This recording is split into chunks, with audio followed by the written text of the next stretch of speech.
හැම දවසක්ම ලස්සන දවසක්. හැම දවසක්ම ශක්තිමත් දවසක්.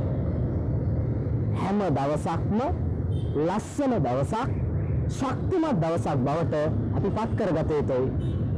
අපි කොහොමද හැම දවසක්ම ශක්තිමත් ලස්සන දවසක් බවට පරිවර්තනය කරගන්නේ?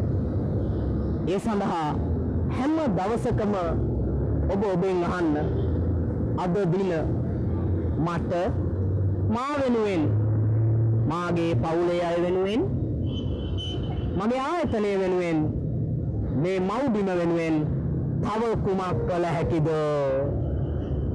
නැවතත් මට මා වෙනුවෙන්, මාගේ පවුලේ අය වෙනුවෙන්, මගේ ආයතනය වෙනුවෙන්, මේ මව්බිම වෙනුවෙන් තව කුමක් කළ හැකිද?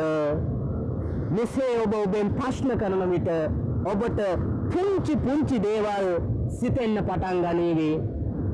උදාහරණයක් විදිහට අද දින මට මා වෙනුවෙන් තව කුමක් කළ හැකිද කියලා අහනකොට ඔබට පුංචි දේවල් මේවි. ඔබෙන් පහුගිය කාලේ අතපසු වුණු දේවල් ඔබට සිතෙන්න පටන් ගනීවි. ඒ පුංචි දේ ඔබ වෙනුවෙන් සිදු කරගන්න.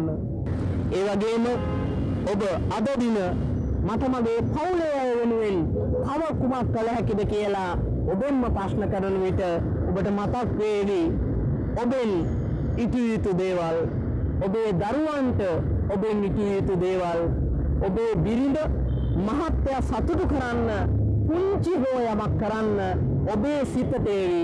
ඒ පුංචි දේ කරන්න, ඒ පුංචි දේ කරන්න.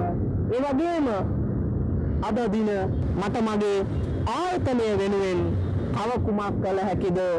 ඔබෙන් ප්‍රශ්න කරනකොට ඔබෙන් අතපසු වී ඇති වැඩ, එහෙමත් නැත්නම් ඔබ විසින් බාරගෙන ඔබ විසින්ම ඉටු කළ යුතු, ඔබට අමතක වෙලා තිබුණු වැඩ බොහෝ දේවල් මතක් වේවි.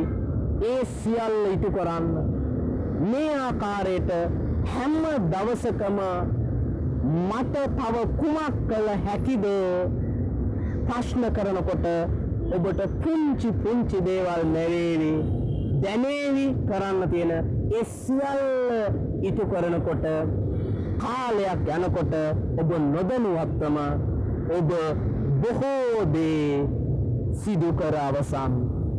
ඒ කියන්නේ ඔබ හැම දවසක්ම, හැම මොහොතක්ම ගත කරලා තියෙන්නේ සතුටෙන්, ශක්තිමත්ව.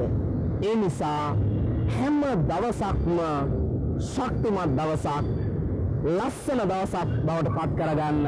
හැම දවසකම අහන්න, මට මා වෙනුවෙන්, මගේ පවුලේ අය වෙනුවෙන්, මගේ ආයතනය වෙනුවෙන්, මේ මව්බිම වෙනුවෙන් තව කුමක් කළ හැකිද?